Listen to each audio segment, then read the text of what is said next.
If the key for your lithium battery has gone missing and the spare, both keys are lost, unfortunately you will need to replace the lock, as it's a real lock. You'll need to replace the lock mechanism. The new one will come to you as the lock with the electric switch built into it. We'll be removing the electric switch before we install it, but leave it for now because we need it to hold the whole thing together so the parts don't fall out of the inside. Make sure that the pin is all the way in before you get started. That's going to make things a lot simpler. And then get a Phillips head screwdriver. I'm going to use an electric screwdriver. If you use an electric screwdriver, turn the torque down when you're reinstalling because you're putting screws in aluminum. It's easy to strip out, but this makes it nice and fast. You're going to undo the 4 screws that hold on the end of the battery where the lock is, and then we're just going to lift it off. We tip the battery over, and we can see the lock and its wiring here. We need to be careful not to disturb the wiring or drop any screws inside of the battery, anything like that. This is all pretty delicate stuff. You want to be careful. We turn the thing over, and you can see the 2 screws that hold the lock on.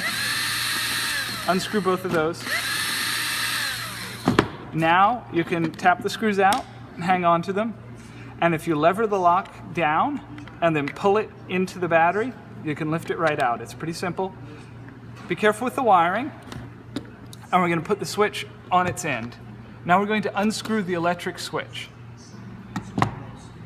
Hopefully you've got this down in this position.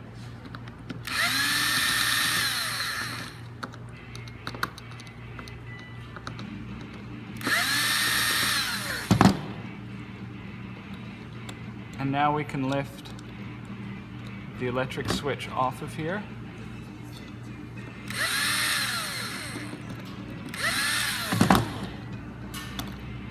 When the electric switch comes off, there is a spring down inside the body of the electric switch. That should probably stay in place. If it doesn't, you don't need to worry. Just make sure there's a spring in your new switch here. Now, we can take the key out of our old one, put it next to this, make sure that the pins are in the same position for both,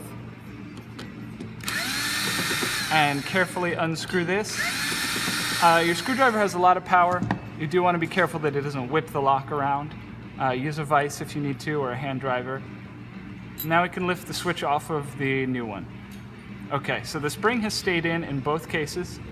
Now we don't want to mix the 2 locks up, and we're just going to put the new lock into the old electric switch, and you can feel the spring, and so that's good. The spring helps keep the lock from falling apart.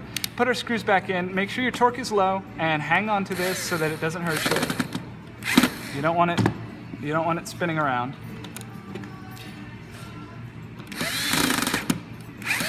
Okay, and now we're just going to reassemble it the same way we took it apart. I'm going to push that out, and then we're going to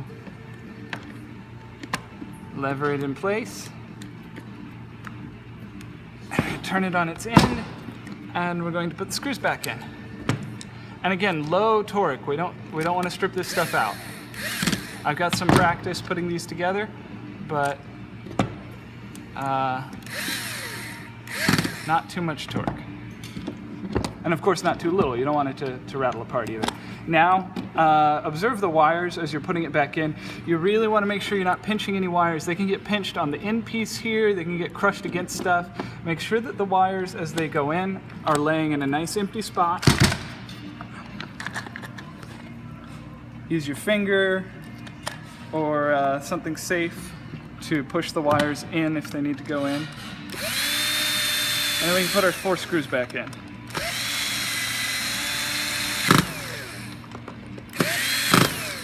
And once you get all 4 back in, you should be all set. Take your new key. You should be able to test out your whole setup here. Looks like it's working. Thanks.